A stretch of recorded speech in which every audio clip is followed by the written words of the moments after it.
Hello, good morning mga kaibigan. Welcome sa bahay. Busy time kasi pa-work tayo ngayon mga kaibigan ng ating maisan. Kumusta po kayo?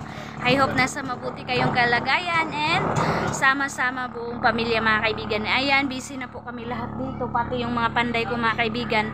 Tinulungan na ako magdigamo si Kuya. Si Uncle Tani nag-init na po ng para sa manok, and then si ang Kuya Alem nagsaing siya ng kanin kasi madami tayong tao ngayon mga kaibigan. 11 sila nakatao, 8 yung doon sa sa magsanggi mga kaibigan, ika-9 si Dudong Junjun, 10 si Uncle Alem, at saka si Uncle Tan ika-11 na trabahante natin mga kaibigan, 2 sa bahay, 8 doon sa maisan. Kaya ayun, tayo ngayon, magsabaw kami ng manok ngayon. Bumili ako doon kay Pastor Jerome, doon kami bumili para po maanuhan siya, mabinta naman yung manok niya mga kaibigan. And then 3 manok yung gagamitin natin in this morning para po masabaw.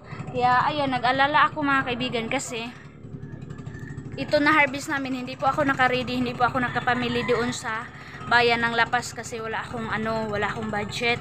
Tapos inano ko mga kaibigan na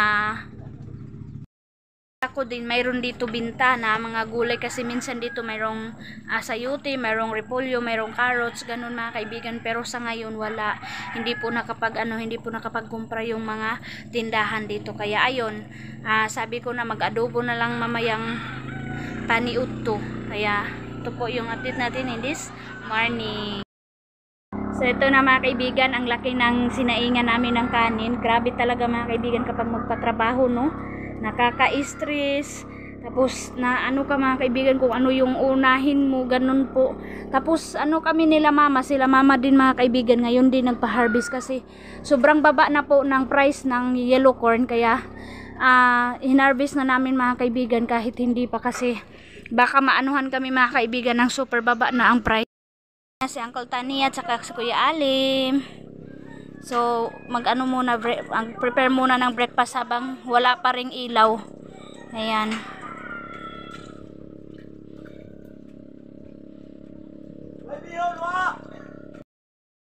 Ayan mga kaibigan, nag-alala na talaga ako kasi kahit ilang lang ng ulan, ma-off na talaga yung ilaw dito sa mga kaibigan.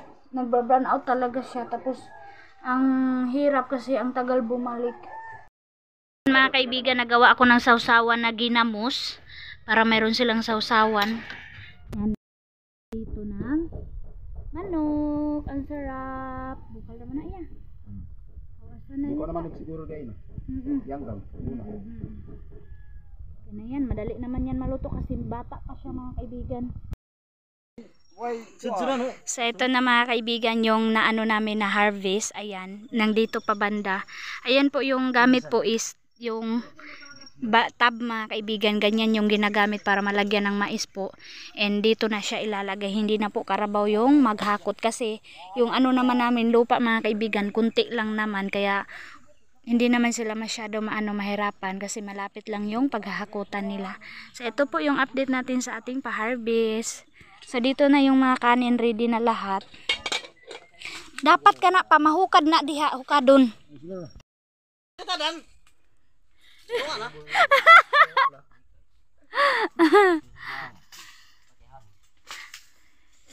Adoy. Saya na mga kaibigan, ang saya-saya, kainan na sila doon. Thank you Lord. Kasi parang walang ulan mga kaibigan, maganda yung tempo natin today. Ay na si Dudong Junjun, naglampas siya para po malagyan ng mais. Para po malagyan siya dito. Ayan. So, grabe yung mga trabahante ko mga kaibigan. Sabi sila sa amin na grabe daw yung dapa mga kaibigan. Doon daw sila nahirapan sa natumba. Kaya, thank you kasi papasalamat kami mga kaibigan kahit papano nakakuha kami ng mga tauhan. Sila mama din doon mga kaibigan na hindi ako maka-update doon kasi nag-harvest din sila. Kaya hindi ko mapakita sa inyo yung ganap din nila doon. Kaya I hope din na okay din sila doon mga kaibigan. Sobrang lawak yung kay Papa mga kaibigan. Matagalan pa yun, siguro mga 2 days or 3 days pa yung kanila Papa bago ma-harvest, matapos mga kaibigan. Kaya yun, habang kumain sila, dito muna tayo, update muna tayo dito. So yan mga kaibigan, umuwi muna kami doon jud kasi si King mayroong klase. Ngayon pa nakarating yung teacher nila. So alas 8:30 na po. Galing pa sila doon sa bayan ng Lapas. And then sila Uncle Tani, nag-start na din sila doon sa bagong bahay natin. Nagpanday. So tara, tingnan natin mga kaibigan yung ginawa nila doon. Yan mga kaibigan, kung kailan brand out, sira yung ano namin generator. Yan on, repair pa nila. Ini nga dito, subay lang kaguba sila gabi. Yan mga kaibigan, sa wakas umandar na yung ano generator sa tulong ni Pastor. Ayan, binigyan ko sila ng ulam. Yung laman loob kanina ng manok na kinuha namin sa kanila. Ayan, siya na po yung nag-ano. Siya po yung tumulong para maka-andar yung generator. And hindi pa yan nag-breakfast. Ayan. Malapit na matapos yung pambot na ginawa niya. Guba na kaya, guba na.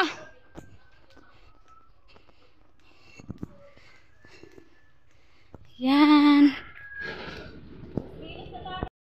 Bigan, pakita ko sa inyo yung manual. And mamaya pa kami punta doon para maghatid ng snack ng trabahante namin. Alas 9:20 pa po ang oras. Ayan, si Kuya Al. Nagbili pa si Dodon Junjun ng gasolina. Ayan, ni-repair, inayos pa nila mga kaibigan na maka-under yung cleaner at saka barina. Ayan na po, nadala na po dito sa taas. Kani dili na dai ni siya butangan og init, di na. Butangan pa. Sa hindi pa nalagyan ng kultani, yung isa pa. Ayan, yung pinakamalaki. Ayun po siya. And then dito, ayan na. Wow, ang cute.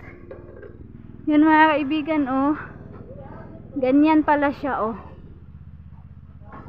Ayan po yung hitsura ng ating sa labas, mga kaibigan.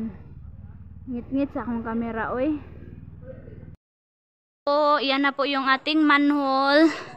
And dami pang ilalagay niyang kultani para hindi daw puputok yung double walling natin na cladding. Kaya maraming manhole. Ayan.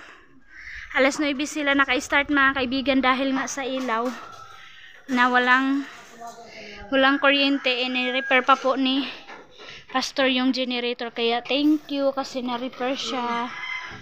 Yan na.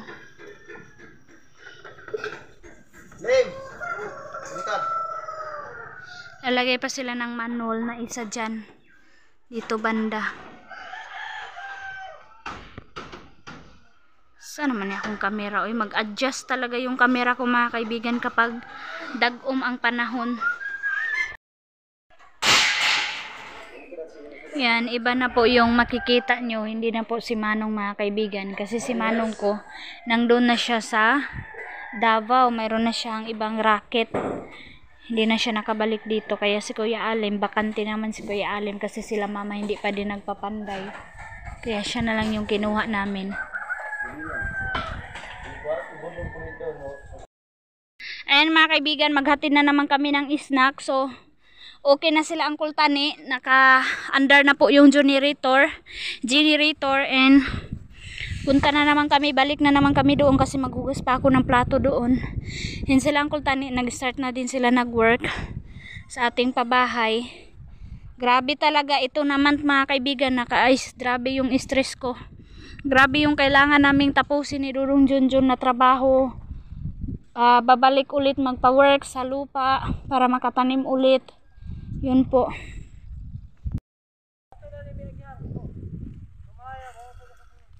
Dali na mo, dali na. Pinag ako. Piyain na ninyo. Simunta. Piyain na. Ayan na ka mo paghatod kay ani na kaini. Balik na. Ano kita? So ayan mga kaibigan, no. Tubig pa rin mga kaibigan yung umahan namin. Ayan, pabalikin daw kami doon. Ako, ano ba yan? Dinala na kasi namin. Akala namin bago pa sila nag-ano. Kaya doon na lang. Ang ganda ng panahon. Hangin-hangin jud siya. Nindot jud kayong tempo, no?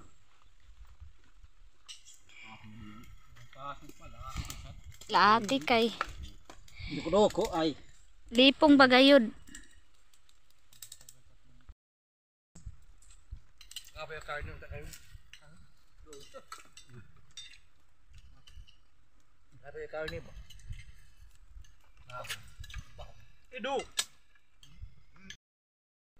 Saan mga kaibigan, maliit lang yung tira ng mais namin, pero alam nyo mga kaibigan kung ano yung inaano ng mga trabahante ko. Nahapla pala yung mais namin mga kaibigan.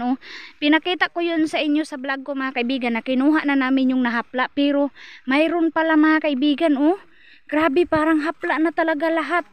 Ngayon, iba yung pag namin harvest dito kasi nakatirik pa yung lahat. Pero sa ngayon, dapa na talaga sila. And then, dito banda merong tubig. Hala, grabe dyan kahapla di. Hala, grabe pala talaga mga kaibigan. Dapa talaga pala. Nakuha namin yung mais namin mga kaibigan, pero grabe pa yung sacrifice. Mura kay man tuod mong nangamutian eh. Hala ka di Hala di mi uno ba ining batad di. Hala. Mga kaibigan, sabi nila para daw silang nagkuha ng kamuting kahoy. Kamuti mga kaibigan, para daw silang nagkuha ng kamuti. Grabe talaga. Kaya naano sila mga kaibigan ba, yung natagalan daw sila kasi kailangan nilang hanapin yung mais.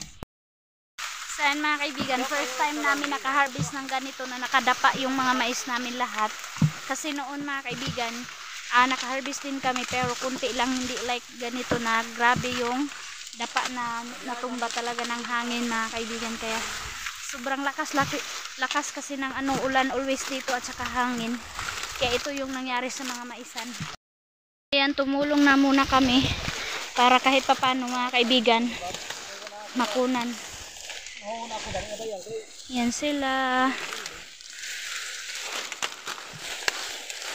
Babalikan to bukas mga kaibigan, balik sila times 2 yung work. So ayan mga kaibigan, tumulong kami doon Junjun ninyo, pero hindi talaga kaya mga kaibigan yung sikat ng araw, masakit talaga. And then sobrang mga kaibigan, badapaw kaayo ang mais. And kahit papano nakatulong kami kahit kunti, and nakaka-enjoy talaga mga kaibigan kapag maraming tao na nag-harvest ng mais mo. So ito mga kaibigan, I hope na malaki-laki din yung natin mga kaibigan, yung mais natin, para naman makapagtanim kami ulit, and then makapaggamit tayo ng pera pa natin doon sa bahay, panggastos mga kaibigan. So ito po yung update natin sa harvest. Ayan, dito banda mga kaibigan, hanggang kanina morning and hanggang alas 3 po ng hapon. Kasi nga, dapa yung mais namin, nahirapan sila sobra. So ito na, kaninang umaga hanggang ngayon, ito na po yung naipon sa mais namin. Yung yellow corn. Yan po siya. Ayan.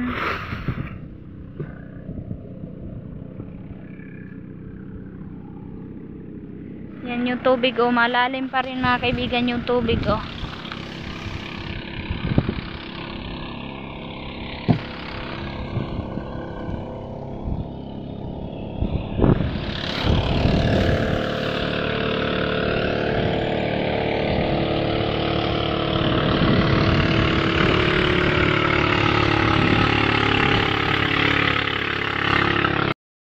So ayan mga kaibigan, tapos na po kami doon sa umahan, pero hindi po talaga natapos yung update natin sa pag-harvest mga kaibigan. Sobrang sakit sa balat, tumulong kami ni Dodong Junjun, hindi lang ako nakapag-vlog kasi walang mag-video sa atin, kaya hindi na po ako nakapakita sa inyo. And yun po yung buhay namin dito sa Agusan Mars mga kaibigan. Habang hindi pa po talaga baha, magmais po talaga kami, magtatanim po talaga kami. And then pag naman mga kaibigan, kapag bumaha naman, maghanap din tayo ng isda mga kaibigan.